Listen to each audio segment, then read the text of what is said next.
La 30e édition du Téléthon s'est tenue le week-end dernier. Dans l'Indre, Buzancais et ses associations ont notamment organisé un après-midi sportif. L'objectif consistait à dépasser les 1 600 € de collecte de dons. La jeunesse s'est particulièrement mobilisée.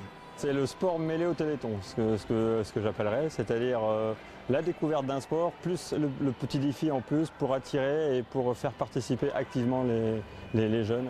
Nous faisons un petit débriefing, on va dire toutes les heures après chaque changement d'activité pour leur faire voir et découvrir exactement pourquoi les dons, à quoi les dons servent. On participe au Téléthon pour s'amuser parce que c'est une journée qui est bien où on peut faire ce qu'on veut.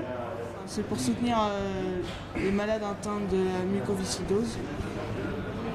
Ça aide les personnes pour les médicaments.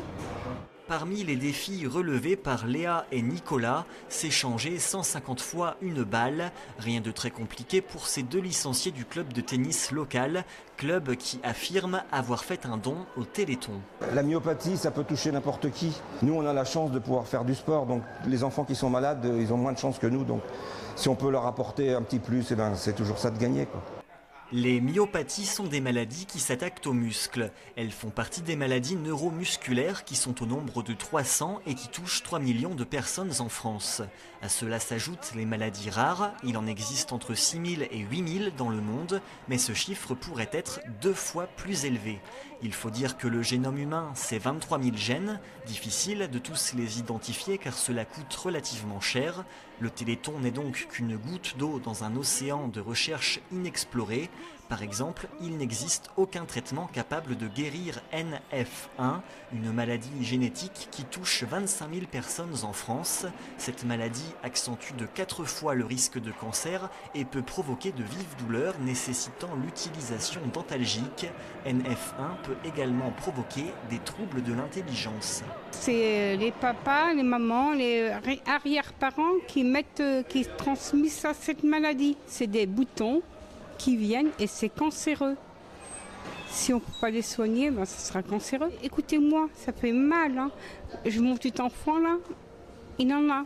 Madame Singer et la Ligue française contre la neurofibromatose aimeraient que le Téléthon s'investisse pour NF1. De son côté, le Téléthon répond qu'il a créé le Généthon en 1990. C'est ainsi qu'a notamment été identifié le gène responsable de NF2. Par ailleurs, le Téléthon dit soutenir les associations de lutte contre la neurofibromatose. Il dit aussi mener une stratégie d'intérêt général profitant au plus grand nombre. Cela permettrait d'ouvrir des passerelles entre pathologies.